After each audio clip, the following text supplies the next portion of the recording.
Hema committee റിപ്പോർട്ടും police ഇൻവെസ്റ്റിഗേഷനും. ഇനി അതിലേക്കാണ് എല്ലാവരുടെയും ശ്രദ്ധ.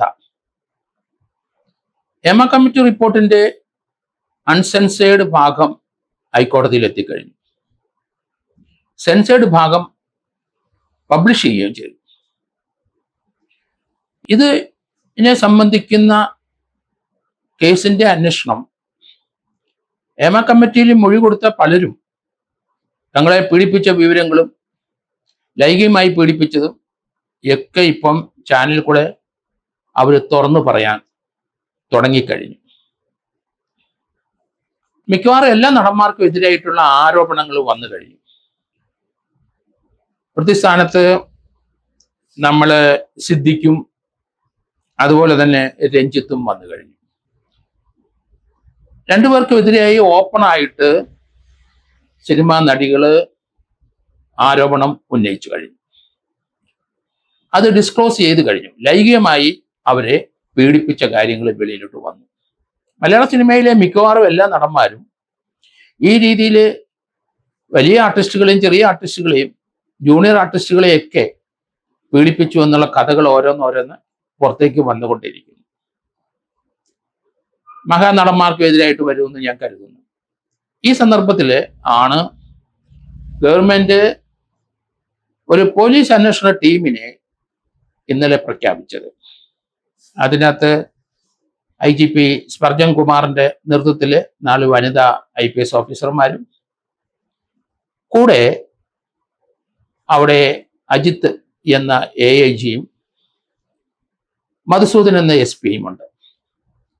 കേസ് അന്വേഷിച്ചുള്ള എക്സ്പീരിയൻസ് ഉള്ള 2 SP ആ കൂടെ കണ്ടതിൽ വലിയ സന്തോഷം. അജിത്തും SP മധുസൂദനും സബ് ഇൻസ്പെക്ടറായിട്ട് കയറി അവര് എല്ലാ തരത്തിലുള്ള കേസുകൾ അന്വേഷിച്ച് വന്നവരാണ്. അജിത്തിന് IPS കിട്ടിയ അദ്ദേഹം AIG ആണ്. SP മധുസൂദനും എക്സ്പീരിയൻസ് ഉള്ള ആളാണ്. IGP-യിലുള്ള സ്പർജൻ കുമാറും കുറെയൊക്കെ എക്സ്പീരിയൻസ് ഉണ്ട്, സത്യസന്ധനാണ്. ഇനി പോലീസ് എന്ത് ചെയ്യും എന്നാണ് ആലോചിച്ചുകൊണ്ടിരിക്കുന്നത്. ആ അന്വേഷണ ടീമും നാളെ തിരുവനന്തപുരത്ത് സമ്മേളിക്കുന്നുണ്ട്. ഇത് എങ്ങനെ പ്രൊസീഡ് ചെയ്യും? അഡ്വക്കേറ്റ് ജനറൽ അല്ലെങ്കിൽ ഡയറക്ടർ ഓഫ് പ്രോസിക്യൂഷൻ ഇവരൊക്കെ ഉപദേശങ്ങൾ തേടുമായിരിക്കാം. പക്ഷെ വ്യക്തിപരമായി എൻ്റെ എക്സ്പീരിയൻസ് കൊണ്ട് എന്ത് ചെയ്യണം എന്നാണ് ഞാൻ പറയാൻ പോകുന്നത്. കാരണം ഇത് കേസെടുക്കുന്നത് എങ്ങനെ എടുക്കാൻ പറ്റും? ഒരു FIR എടുക്കണോ, അതോ ഹൈക്കോടതിയിലെ 10-ാം തീയതി ഹൈക്കോടതിയുടെ ഡയറക്ഷൻ വരുന്നിടം വെയിറ്റ് ചെയ്യണമോ? ഏതായാലും സർക്കാർ അന്വേഷണ ടീമിനെ പ്രഖ്യാപിച്ചു കഴിഞ്ഞു. അവർ നാളെ പ്രാഥമികമായ അവരുടെ യോഗം കൂടുകയാണ്. ആ യോഗത്തിൽ എടുക്കുന്ന തീരുമാനം എങ്ങനെ ഈ കേസ് എടുക്കാൻ പറ്റും വളരെ സുചിന്തമായി ചിന്തിച്ച് എടുക്കേണ്ട ഒരു തീരുമാനമാണ്. കാരണം ഇതിനകത്ത് ലീഗലായിട്ട് പല കോംപ്ലിക്കേഷൻസും ഉണ്ട്. ദിലീപിന്റെ കേസ് നമുക്കറിയാം. 2017 തുടങ്ങിയിട്ട് ഏകദേശം 7 വർഷമായിട്ട് ഇപ്പോഴും അത് നിയമയുദ്ധത്തിലോട്ട് അങ്ങ് നടന്ന് അതിന്റെ ട്രയൽ ഏകദേശം തീരാറായി വരുന്നതേ ഉള്ളൂ. 100 പ്രശ്നങ്ങൾ ഇതിനകത്ത് വന്നുകൊണ്ടിരിക്കുന്ന കാഴ്ചയാണ് നമ്മൾ കാണുന്നത്. ട്രയൽ കോടതിയിൽ, ഹൈക്കോടതിയിൽ, സുപ്രീം കോടതിയിൽ ഇങ്ങനെ നിരന്തരം പല കേസും അന്വേഷണ സമയത്തുള്ള അതേ സമയത്ത് ട്രയൽ സമയത്തും അതിൽ അതിൻ്റെ മെമ്മറി കാർഡ് മറ്റാരോ കോടതി വെച്ചിരുന്നത് കണ്ടു എന്നുള്ള നിരന്തരമായ പ്രശ്നങ്ങൾ ലീഗൽ പ്രശ്നങ്ങളാണ് ഹൈക്കോടതിയിലും ലോവർ കോടതിയിലും സുപ്രീം കോടതി വന്നു കഴിക്കുന്നത് നമ്മൾ കണ്ടു. നടന്മാർക്ക് എല്ലാവർക്കും സാമ്പത്തികമുണ്ട്. പീഡിപ്പിക്കപ്പെട്ട നടിമാര് അവർക്കൊക്കെ സാമ്പത്തികമില്ല. അവരൊക്കെ പരാതി കൊടുക്കാൻ മാത്രമേ അവർക്ക് കഴിയുള്ളൂ. ബാക്കി കാര്യങ്ങൾ പോലീസ് നോക്കണം. അവർക്ക് നിയമയുദ്ധത്തിനൊന്നും എങ്ങും പോകാൻ കഴിയില്ല. അതിനുള്ള സാമ്പത്തികവും ഇല്ല. പോലീസ് ഒരു കാര്യം മനസ്സിലാക്കണം. ഇവിടെ ഈ നടന്മാർക്കെതിരായി ധൈര്യസമേതം നടിമാര് മുന്നോട്ട് വരാൻ കാരണം സർക്കാരിന്റെ ഉറപ്പ്, ഹേമ കമ്മിറ്റിയുടെ കോൺഫിഡൻഷ്യാലിറ്റി അല്ലെങ്കിൽ രഹസ്യ സ്വഭാവം, അതെല്ലാം കണക്കിലെടുത്തിട്ടാണ് അവർ വന്ന് മൊഴി കൊടുത്തത്. അതിനകത്ത് വിവരാവകാശ കമ്മീഷൻ അത് പുറത്തുവിടണമെന്ന് പറഞ്ഞപ്പോൾ അത് ചില ഭാഗങ്ങൾ വ്യക്തികളെ സ്പർശിക്കുന്ന കാര്യങ്ങൾ, ചില ആരോപണങ്ങളെല്ലാം മറച്ചു വെച്ച് സെൻസർ ചെയ്ത് അങ്ങനെയാണ് അതിപ്പം വെളിയിലോട്ട് നമ്മളൊക്കെ കണ്ടത്. പക്ഷെ ഹൈക്കോടതിയിലെ പായ്ച്ചിറ നവാസ് കൊടുത്ത പൊതുകാര്യ കാര്യത്തില് കേസ് കൊടുക്കുന്ന വ്യക്തി ഹൈക്കോടതിയിലെ കൊടുത്ത പരാതിയിലെ ഡിവിഷൻ ബെഞ്ച് പരിഗണന എടുത്തു കഴിഞ്ഞു. അൺസെൻസേർഡ് ആയിട്ടുള്ള മുഴുവൻ ഹേമ കമ്മിറ്റി റിപ്പോർട്ട് ഹാജരാക്കാൻ പറഞ്ഞു. അപ്പൊ ഈ ഒരു സാഹചര്യത്തിൽ പോലീസ് ഒരു അന്വേഷണ ടീം ഉണ്ടാക്കിയാൽ എന്ത് ചെയ്യുമെന്നാണ് എന്നെ പോലുള്ളവർ അത് കൂലങ്കക്ഷമായി ചിന്തിക്കുകയും എന്ത് ചെയ്യും അവരുടെ നടപടി എങ്ങനെയാണ് മുന്നോട്ട് പോകുന്നത് എന്നൊക്കെ ആലോചിച്ചുകൊണ്ടിരിക്കുന്നത്. പക്ഷെ എൻ്റെ ആലോചനയിൽ ഒരു റിപ്പോർട്ടുണ്ട്, അപ്പോൾ ഒരു FIR എടുക്കണം. ആ റിപ്പോർട്ട് കൊടുത്തിരിക്കുന്നത് തിരുവനന്തപുരത്താണ്.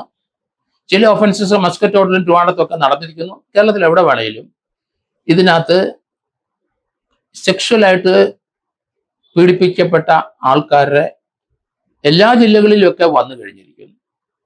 അതുകൊണ്ട് തിരുവനന്തപുരത്ത് റിപ്പോർട്ട് കൊടുത്ത സ്ഥലത്ത് തന്നെ ഒരു FIR എടുക്കണം.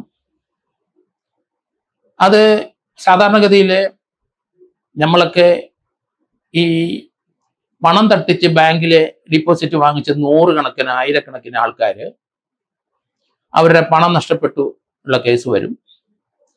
അത് 1000 2000 FIR എടുക്കുന്നത് അത് അത്ര സുഖകരമായ ഇടപാടല്ല. പക്ഷേ പ്രൈമറി ആയിട്ട് ഒരു FIR എടുക്കുക, എന്നിട്ട് ഓരോരുത്തർ ചിലപ്പം മൊഴി പറയാൻ വൈമനസ്യം കാണിക്കുന്നവരെ വിട്ടുകളയാം. മൊഴി ധൈര്യസമേതം തരുന്നവരുടെ കേസ് സ്പ്ലിറ്റ് ചെയ്ത് കോടതിയിൽ ചാർജ് ഷീറ്റ് കൊടുക്കാം. അപ്പൊ ഇതിനകത്ത് വാദിഭാഗം ആര്? ഹേമ കമ്മിറ്റിയിലെ ജസ്റ്റിസ് ഹേമ, അതുപോലെ തന്നെ വത്സലകുമാരി, KB വത്സലകുമാരി IAS, ശാരദ, ഇവർ വാദിഭാഗത്ത് വന്നേ പറ്റൂ. അവരുടെ മുമ്പിലാണ് ഈ മൊഴികൾ, ഒഫൻസസ്, എക്സ്പ്ലോയിറ്റേഷൻ, ക്രിമിനൽ ഇൻറ്റിമിഡേഷൻ, അപകീർത്തിപ്പെടുത്തല്, അതുപോലെ തന്നെ സെക്ഷലി അബ്യൂസ് ചെയ്തത്, റേപ്പ്, പോക്സോയിൽ വരുന്ന റേപ്പുകൾ, ഇങ്ങനെയുള്ള കാര്യങ്ങളെല്ലാം ഡിസ്ക്ലോസ് ചെയ്തിട്ടുണ്ട് എന്ന് ഞാൻ കരുതുന്നു. അതിൻ്റെ ഡീറ്റെയിൽസ് കിട്ടാനൊക്കെ ഹൈക്കോടതിയുടെ നിരീക്ഷണത്തിന് ശേഷം, ഹൈക്കോടതിയുടെ ഒബ്സർവേഷന് ശേഷം മാത്രമേ സുഗമമായിട്ട് ഈ കേസ് മുന്നോട്ട് പോവുകയുള്ളൂ. അത് ഇപ്പം നമുക്കൊരു സോമോട്ടോ കേസ് എടുക്കാം. വാദിഭാഗം ജസ്റ്റിസ് ഹേമ തന്നെ. കാരണം അവരും ഈ കേസിനകത്ത് തീർച്ചയായിട്ടും വലിയ വലിയ നടന്മാർ ഇൻവോൾവ് ചെയ്തിരിക്കുന്നതുകൊണ്ട്, അവർക്കൊക്കെ നല്ല സാമ്പത്തികം ഉള്ളതുകൊണ്ട് പല സന്ദർഭത്തിലും ജസ്റ്റിസ് ഹേമയും KB വത്സലകുമാരിയും ശാരദയൊക്കെ കോടതിയുടെ മുമ്പിൽ വരേണ്ടി വരും, അഫിഡവിറ്റ് കൊടുക്കേണ്ടി വരും. അപ്പൊ അതുകൊണ്ട് പോലീസ് വളരെ കൃത്യമായിട്ട് തന്നെ മുന്നോട്ട് നിയമപരമായി പോകണമെന്നാണ് ഞാൻ പറയുന്നത്. കാരണം വാദിഭാഗം ജസ്റ്റിസ് ഹേമ, അതുപോലെ തന്നെ KB വത്സലകുമാരിയും ശാരദയും. പ്രതിഭാഗത്ത് ഇപ്പോൾ ഡിസ്ക്ലോസ് ചെയ്ത വിവരം വെച്ചിട്ട് 2 പേര് അവരെ അമ്മയുടെ സ്ഥാനം ഒരാൾ ഒഴിഞ്ഞു, ഒരാൾ സർക്കാരിലുണ്ടായിരുന്ന സ്ഥാനം ഒഴിഞ്ഞു. അവർക്കെതിരായിട്ട് 2 നടിമാര് ഓപ്പണായിട്ട് ആരോപണം പറഞ്ഞു കഴിഞ്ഞു. 376 പഴയ IPCക്കകത്ത് വരുന്ന കാര്യങ്ങളൊക്കെ വന്നിട്ടുണ്ട്. അതുകൊണ്ട് പ്രതിഭാഗത്ത് 2 പേര് മറ്റു പലരും എന്ന് പറയുന്നതായിരിക്കും ഉചിതം. കാരണം സിദ്ദിഖും രഞ്ജിത്ത് മുതലായവർ തുടങ്ങിയവർ എന്ന് പ്രതിസ്ഥാനത്ത് പറഞ്ഞ് ഒരു സോമോട്ടോ FIR എടുക്കാം. അതിനകത്ത് ഓരോ ആൾക്കാരെ ചോദ്യം ചെയ്യുമ്പോൾ അവർ കേസുമായിട്ട് മുന്നോട്ട് പോകാൻ അവർ ധൈര്യം ഉണ്ടെങ്കിൽ അങ്ങനെയുള്ളവരുടെ കേസ് സ്പ്ലിറ്റ് ചെയ്ത് ചാർജ് ഷീറ്റ് കൊടുത്തുകൊണ്ടേയിരിക്കാം. അപ്പോൾ ഫോർ ദ ടൈം ബീയിങ് തീർച്ചയായിട്ടും ഒരു കേസ് എടുക്കാം. അതിൻ്റെ അത് വാദിഭാഗം അവരെ തന്നെ വെക്കണം. ജസ്റ്റിസ് ഹേമ അവരെ 3 പേരെയും വാദിഭാഗം വെക്കും. എതിർകക്ഷികളായിട്ട് പ്രതിഭാഗത്ത് അവിടെ അമ്മയുടെ ജനറൽ സെക്രട്ടറി ആയിരുന്ന സിദ്ദിഖ്, അക്കാഡമിയുടെ ചെയർമാനായിരുന്ന രഞ്ജിത്ത് മുതലായവർ, ഇനിയും ധാരാളം പേര് വരും, ആഡ് ചെയ്യാം. ജസ്റ്റിസ് ഹേമ കമ്മിറ്റിയുടെ റിപ്പോർട്ടിനകത്ത് 354 IPC, 376 പോക്സോ റേപ്പ്, അതുപോലെ 506 IPC, 509 IPC, 34 കൂടെ ചേർത്ത് പോകുന്നതാണ് നല്ലത്. കാരണം ഇൻഡിവിജ്വലായിട്ട് ഓരോ സ്ഥലത്ത് വെച്ചുള്ള പീഡനമാണ്. അതുകൊണ്ട് അൺലോഫുൾ അസംബ്ലിയുടെ 143 വരത്തില്ല. 34. അതുകൊണ്ട് 34 ഇട്ടിട്ട് ഒരു കേസ് എടുത്തിട്ട് ഓരോരുത്തരും മൊഴി തരുന്നതനുസരിച്ച് ആ കേസിന്റെ അന്വേഷണത്തിൽ അതിന്റെ സാക്ഷികളെ ചേർത്ത് അതിനൊരു കുറ്റച്ചാർജ്, അത് കൺസേൺഡ് കോടതി എവിടെയാണോ അല്ലെങ്കിൽ എവിടെ വെച്ചാണ് ആ ഒക്കറൻസ് അല്ലെങ്കിൽ ആ ഒഫൻസ് നടന്നത് അതേ കോടതിയിൽ ഇതിൽ നിന്ന് സ്പ്ലിറ്റ് ചെയ്ത് അവിടെ ചാർജ് കൊടുക്കാം. ബേസിക്കായ ഈ കേസ് ഇവിടെ നിലനിൽക്കും. അത് അന്വേഷണം പൂർത്തിയാക്കി കഴിയുമ്പോൾ ഈ ബേസിക് കേസിൽ ആരെങ്കിലും ഒരാളുടെ കുറ്റച്ചാർജ് അന്ന് കൊടുക്കാം. ഏറ്റവും അവസാനം വരുന്ന കുറ്റച്ചാർജ് ഇതും കുറ്റച്ചാർജ് കൊടുക്കാൻ സാധിക്കും. അങ്ങനെ മുന്നോട്ട് പോകണം എന്നാണ് ഞാൻ കരുതുന്നത്. ക്രൈംബ്രാഞ്ചിൽ സോമോട്ടമായിട്ട് ഒരു FIR എടുക്കാം. അന്വേഷണത്തിന് ലീഡ് ചെയ്യുന്ന ആരാണ് സ്പർജൻ കുമാറാണെങ്കിൽ അദ്ദേഹത്തിന് സോമോട്ടമായിട്ട് കേസെടുക്കാം. വാദിയായിട്ട് തീർച്ചയായിട്ടും ജസ്റ്റിസ് ഹേമയും അവരുടെ രണ്ടുപേരും കൂടെയുള്ള രണ്ടുപേരും, പ്രതിസ്ഥാനത്ത് ഈ രണ്ടുപേര് ഇപ്പൊ എതിരായി ഓപ്പണായിട്ട് ചാനലിലും മറ്റും നടികൾ പറഞ്ഞു കഴിഞ്ഞു. അവര് രണ്ടുപേരെയും അതുപോലെ തന്നെ വേണം ചേർക്കാം പ്രതിസ്ഥാനത്തേക്ക് ഇനിയും. കാരണം പലരുടെയും പേരുകൾ വന്നുകൊണ്ടിരിക്കുന്ന കാഴ്ച നമ്മൾ കാണുകയാണ്. അതിനകത്ത് മണിയമ്പിള്ള രാജു വന്നിട്ടുണ്ട്, മുകേഷ് വന്നിട്ടുണ്ട്, ജയസൂര്യ വന്നിട്ടുണ്ട്, ഇടവേള ബാബു വന്നിട്ടുണ്ട്, റിയാസ് ഖാൻ വന്നിട്ടുണ്ട്. അങ്ങനെയുള്ളവരെ എല്ലാം നമുക്ക് അറിയപ്പെടുന്ന, അത് ഡിസ്ക്ലോസ് ചെയ്ത, ചാനലിൽ കൂടെ വന്നത്, ഒഫൻസ് റിവീൽ ചെയ്ത ആൾക്കാരെ അങ്ങനെ 1, 2, 3, 4, 5, 6, 7 തുടങ്ങിയവർ എന്ന് എഴുതി ചേർത്ത് FIR എടുക്കുന്നതായിരിക്കും ഉചിതമെന്നാണ് ഞാൻ കരുതുന്നത്.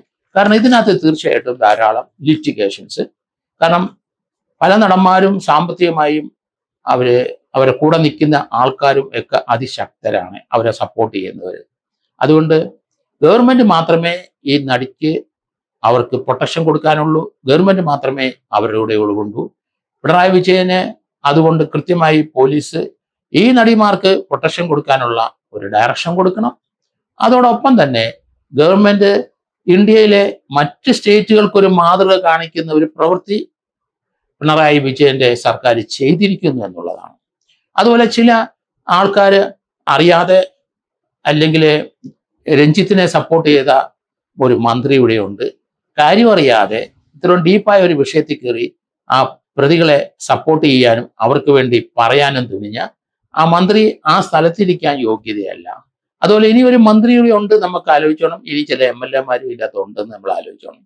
അവരെയൊക്കെ ആ സ്ഥലത്തിരിക്കുന്ന ഗവൺമെന്റിന്റെ ഇമേജ് ദൂഷ്യം തന്നെയാണ്. കാരണം ഇത് നമ്മൾ വിചാരിക്കുന്ന രീതിയിലല്ല. കാരണം ഹേമ കമ്മിറ്റി റിപ്പോർട്ടും സർക്കാരിന്റെ ഉറപ്പും വന്നതോടുകൂടി കൂടുതൽ ഒഫൻസ് വെളിയിലോട്ട് വന്നുകൊണ്ടിരിക്കുകയാണ്. റേപ്പ്, മൈനർ റേപ്പ്, അതുപോലെയുള്ള എല്ലാ കുറ്റകൃത്യങ്ങളും ശിക്ഷയിലായിട്ടുള്ള എല്ലാം ഇതിനകത്ത് വന്നു കഴിഞ്ഞു. അതുകൊണ്ട് വളരെ സൂക്ഷ്മതയോട് വേണം സ്പർജൻ കുമാറും സംഘവും നീങ്ങാൻ. നിയമപരമായി ധാരാളം ലിറ്റിഗേഷൻ വരും, ശക്തരാണ് എതിർപക്ഷത്ത്. അത് തന്നെയല്ല, ഇതിനകത്ത് പരമപ്രധാനമായ ഒരു കാര്യമുണ്ട്. മലയാളത്തിലെ ഈ സിനിമാ നടികള്, എക്സ്ട്രാ നടികള്, അവരൊക്കെ പാവങ്ങളാണ്, സാമ്പത്തികമില്ല, അവരെ ആരും സപ്പോർട്ട് ചെയ്യാനില്ല. കണ്ടല്ലോ നമ്മൾ ഒരു അതിജീവിതയുടെ അനുഭവം നമ്മൾ കണ്ടല്ലോ 2017 ആ ഒരു മഹാനടന് അവരോടുള്ള വൈരാഗ്യം എങ്ങനെയാണ് തീർത്തത്. പൾസർ സുനി എന്ന ക്രിമിനൽ വന്ന് എന്താണ് ചെയ്തത് കാറിനകത്ത്, ഇതൊക്കെ നമുക്ക് മറക്കാൻ കഴിയില്ല. അതുകൊണ്ട് സ്ത്രീകൾക്ക് കൃത്യമായ പ്രൊട്ടക്ഷൻ ഈ അന്വേഷണ ടീമിൽ കൊടുത്തിരിക്കണം. അങ്ങനെ ആരെങ്കിലും വാലുപൊക്കി വന്നിട്ടുണ്ട് അവന്റെ വാല് വെട്ടിക്കളയാൻ തയ്യാറാകണം അന്വേഷണ ടീമുകൾ. കാരണം ലിറ്റിഗേഷന്റെ തുടക്കമാണ്. ഈ ഗവൺമെന്റ് കഴിഞ്ഞാലും അടുത്ത ഗവൺമെന്റ് വന്നാലും ഈ പ്രശ്നങ്ങൾ ഒരു കേസിലെങ്കിലും കുറ്റച്ചാർജ് കൊടുക്കാൻ സാധിക്കുമോ എന്ന് സംശയം. എന്തായാലും ശരി, എത്രയും പെട്ടെന്ന് ഇപ്പം വെളിയിൽ വന്നിരിക്കുന്നവരുടെ പേരിലുള്ള അന്വേഷണം അവർ പറയുന്ന അവരുടെ ഭാഗം കൂടെ കേട്ട് ആ ആരോപണം ശരിയെങ്കിൽ അതിന്റെ സാക്ഷികളും ഉണ്ടെങ്കിൽ കഴിവുള്ളിടത്തോളം പെട്ടെന്ന് ഓരോരുത്തർക്കെതിരായിട്ടൊരു ചാർജ് ഷീറ്റ് കൊടുക്കണം. അത് ഈ മെയിൻ കേസിനകത്ത് നിന്ന് സ്പ്ലിറ്റ് ചെയ്ത് ചാർജ് കൊടുക്കണം. അങ്ങനെയാണ് പെട്ടെന്ന് ഇതിനൊരു പരിഹാരം ഉണ്ടാവുള്ളൂ. അത് ഇത് ശ്രദ്ധിക്കുന്ന പോലീസ് ഉദ്യോഗസ്ഥന്മാർ ഇത് പരിഗണിക്കണം എന്നാണ് ഞാൻ കരുതുന്നത്. ഡയറക്ടർ ഓഫ് പ്രോസിക്യൂഷൻ ഉണ്ട്, അതുപോലെ അഡ്വക്കേറ്റ് ജനറൽ ഉണ്ട്. അവരുടെയൊക്കെ അഭിപ്രായം, വിദഗ്ധരായ അഡ്വക്കേറ്റ്സിന്റെ അഭിപ്രായം കൂടെ സ്വീകരിച്ച് മുന്നോട്ട് പോകുന്നത് തന്നെ നല്ലത്. അല്ലെങ്കിൽ ഇതിനകത്ത് പല പ്രതിസന്ധികളും നേരിടും, നിയമപരമായ പ്രതിസന്ധികളും നേരിടും. അതുകൊണ്ട് വളരെ സൂക്ഷ്മതയോടെ പോകണം. ഇതിൽ ഏതെങ്കിലും ഒരു നടിക്ക് ഒരു അപകടം ഇനി ഉണ്ടാകരുത്. കാരണം അതിജീവിതയുടെ കാര്യം നമുക്കറിയാം. ആ പെൺകുട്ടി, ആ നടി അവരുടെ കുടുംബ സംരക്ഷണത്തിൽ ചില കാര്യങ്ങൾ പറഞ്ഞു എന്ന് പറഞ്ഞിട്ടാണ് ഈ രീതിയിലൊരു കൊട്ടേഷൻ. ഏത് രീതിയിലുള്ള കൊട്ടേഷനാണ് ഇനി വരുന്നതെന്ന് നമുക്ക് അറിയാൻ പോകുന്നില്ല, നമ്മൾക്ക് ആർക്കും അറിയില്ല.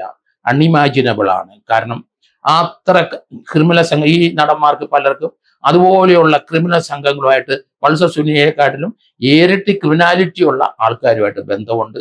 അതുകൊണ്ട് മൊഴി കൊടുക്കുന്നവരെ കേസെടുത്ത് മുന്നോട്ട് പോകുമ്പോഴും അവരുടെ സുരക്ഷിതത്വം എപ്പോഴും ഒരു ശ്രദ്ധയോടെ വേണം പോലീസ് കൈകാര്യം ചെയ്യാനും അവർക്ക് വേണ്ട പ്രൊട്ടക്ഷൻ കൊടുക്കാനും. മറ്റു അപകടങ്ങളൊന്നും ഉണ്ടാകാതെ മുന്നോട്ട് പോകണം.